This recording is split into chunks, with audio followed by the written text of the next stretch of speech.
यह एक बार एक लड़का था जो अपने दोस्त की शादी में जाने के लिए बहुत दूर से आया था। लड़का शादी में इसलिए गया क्योंकि यह उसके खास दोस्त की शादी थी और उसने अपने दोस्त से शादी में आने के लिए वादा भी किया था।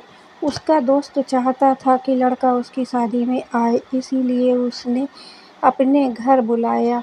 उसने बहुत सारे दोस्त बनाए और शादी में खूब मौज मस्ती की। लड़का शादी के दौरान एक ही जगह पर रहा और अपने दोस्त के परिवार के कई लोगों से दोस्ती की। उसकी मुलाकात एक लड़की से भी हुई जो उसके दोस्त के रिश्तेदार की दोस्त थी।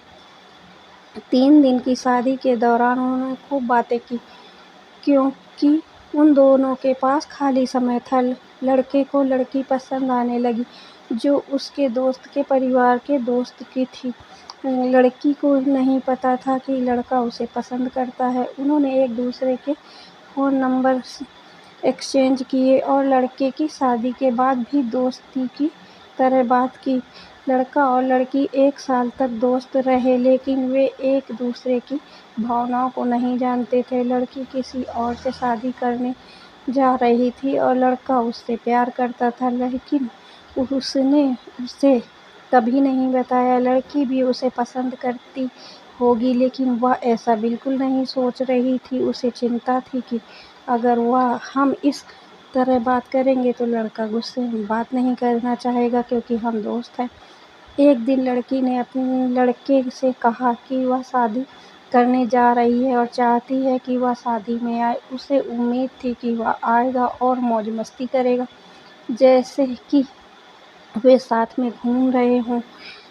वह चाहती थी कि वह उसे खुश करने और अलविदा करने के लिए वहाँ मौजूद हो। जब लड़के ने लड़की की बात सुनी तो वह रो पड़ा। उसने उससे कहा कि वह उसकी शादी में आने के लिए कोशिश करेगा, लेकिन उसे पहले कुछ करना है। फिर वह अपने कमरे में चला गया। रात को लड़का बिस्तर पर जाता और रोने की कोशिश करता, लेकिन जब वह अपनी दोस्त के बारे में सोचता तो उसे उसकी बहुत याद आती। वह उस रात को नहीं सो पाया और रोने लगा क्योंकि उसे उसकी बहुत याद आती। लड़की अपनी होने वाली शादी के लेकर उत्साहित थी क्योंकि उसे नहीं पता था कि जिस लड़के से वह शादी कर रही है उसकी पहले से ही पत्नी है। वह शादी से पहले अपनी दोस्त को अपने घर पर आमंत्रित करने का इंतजार कर रही थी ताकि वे अपने घर जाने से पहले साथ में मौज मस्ती कर सकें। जैसे जैसे शादी का दिन नज़दीक आता गया, लड़का और लड़की पहले की तरह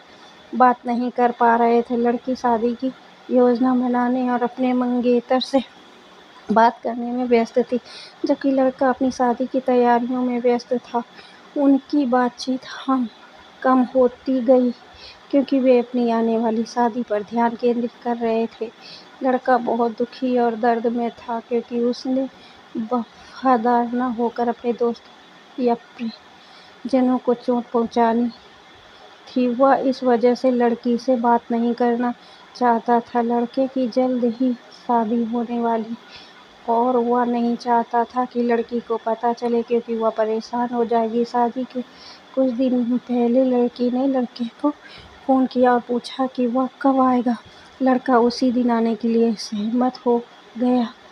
थोड़ी देर बाद शाम को लड़का लड़की की शादी में चला गया। उसने घर की सजावट और कामों में मदद की। अगले दिन लड़की अपने ससुराल के लिए रवाना हो रही थी। लड़के को अपने प्यार को अलविदा करने का दुख था, लेकिन लड़की उतना नहीं रोई जितना वो विदा होते समय रोई थी। लड़के का दोस्त उससे ज़्यादा रोया क्योंकि वह लड़की से बहुत प्यार करता था, लेकिन उसने कभी उसे नहीं बताया वह कैसा महसूस करता है।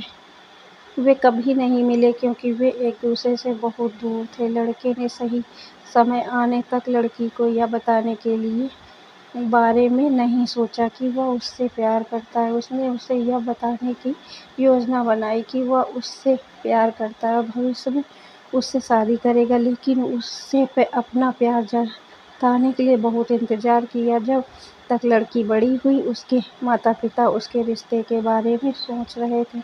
इस वजह से लड़की और लड़का एक साथ नहीं रह पाए। यह इमोशनल लव स्टोरी हिंदी उन लोगों के बारे में जो सीखते हैं कि जिस व्यक्ति को आप प्यार करते हैं उससे यह बताना ज़रूरी है कि आप कैसा महसूस करते हैं। अगर आप अपनी भावनाओं को व्यक्त नहीं करते तो आप जिससे प्यार करते हैं वह किसी और के साथ हो सकता है। अपनी भावनाओं को अपने अंदर रखने की बजाय यह बताना बेहतर है कि आप कैसा महसूस करते हैं।